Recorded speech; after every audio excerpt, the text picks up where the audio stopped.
What's happening, fam? L.A.R. movement still moving. Subscribe or die trying. You see the thumbnail. Look, man, I don't trust you young historians. I'm tired of y'all. Okay? So, because of the wokeness, fake wokeness, but because I'm old, I'm in my 40s, right? You younger cats, and sometimes not you younger cats, you dumb cats who just decided to pick up a book and smarten up. Y'all kill me with this let me educate you thing. And before I start this, Money Mitch, this ain't about you, fam. It's not a shot at you. Don't take it that way. Me and Money Mitch had an exchange, but I was having fun because Money Mitch has been a subscriber for a long time. But this is because of having conversations online and offline. But what it is I see people doing this where you just learn some information and let me educate you. Because that phrase has been going around for maybe a year or two. Let me educate you. Let me educate you. You're not educated. Let me educate you about da-da-da-da-da. I learned this. Let me educate you about this. And I know this because I need to educate you. And it's like, yo, you don't, okay. You're going to educate me about something I already know? I know you don't know it because I just found it out 5 days ago. And because I found it out, I'm going to educate you about it because I am so abreast of the issue, huh? Really? It never crossed your mind I might actually know this? You're a young historian. I don't listen to you. What do you mean? Well, what you're just learning, I learned 10 years ago. See, we had this conversation, prime example, we had the same type of conversation on a BGS panel years ago. Hangout days, Google Hangout days. Young lady was in college, going to school for psychology. We was talking about homosexuality. And I was talking to her and I said, listen, that's where the people could mess with children. That's part of the negative con or stereotype of homosexuals, that they may have a tendency to put on children. And she was, no, that's not true. That's not, I'm into psychology and that's not true. I was like, I graduated with a degree in psychology. I know it's true. It's in the books. You can look it up. You know, I know they try to change them a little bit, but you'll see that they might have been touched as a child, but they may have a tendency to touch children type of thing. You'll see it.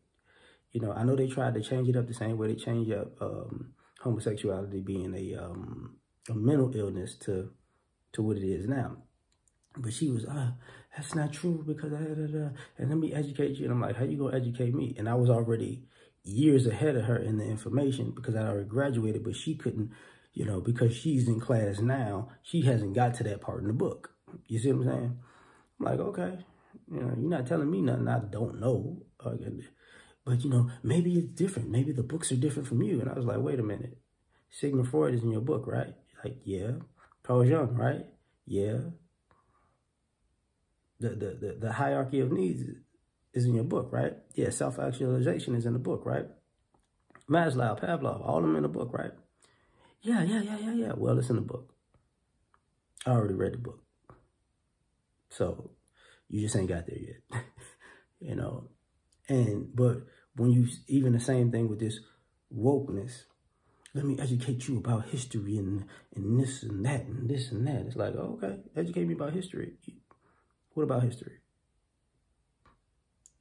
What about this, and this? Well, yeah, I know that. This is what happened before that. This is what happened at that. And this is what happened in that time period. And this is what happened after that. So put all that together. But it's like this. No. Because here's the problem. The number one problem I have with a young historian. You can't put yourself in that time period. For some odd reason, we haven't taught these younger generations that, you know, to be able to put themselves in other people's shoes. Because when you look at history, you have to, you know, just look at what happened in the books in history, or what happened when the videos and documentaries of history. You got to go back to how the people were living and what was the normal lifestyle of the history, and where things came from in that history and the reasons behind it. You can't just say, you can't be a person in 2022 talking about the 50s and 60s, but you have no recollection of the 50s and 60s, and you have no recollections of the lifestyle of the 50s and 60s. You putting your 2022 lifestyle on 1952, 1962, 1972, 1982, which means you're not that bright. What I mean is, like, I had a coworker, younger coworker, and they were watching Snowfall. And she just happened to come to me one day. He was clowning, and she was like, how come all the time we had these shows and movies of the 80s and everybody's sweating? They didn't have AC in the 80s. She wasn't born in the 80s. I was born in 79. And I was like, no, they had AC, but we was poor, you know. People didn't have their AC on all day.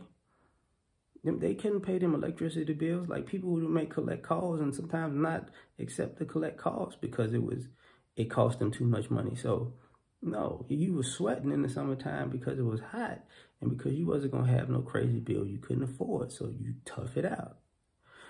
But because she was younger, she couldn't fathom that while she was watching it. She was like, I don't get it. So a lot of times it messes with the history, you know, and a lot of you guys don't have a good attention span anyways. Like, society has a short attention span nowadays. So how can you be good at history when your attention span is this long? Because you're only going to hear what you want to hear and learn what you want to learn and stop, and then you don't go forward. So now all you know is a little bit that your attention span lets you know, but the rest is just, what had happened was, it's not going to work. But tell me what you think. Like, share, subscribe, or die trying. Catch you on the next one. Peace.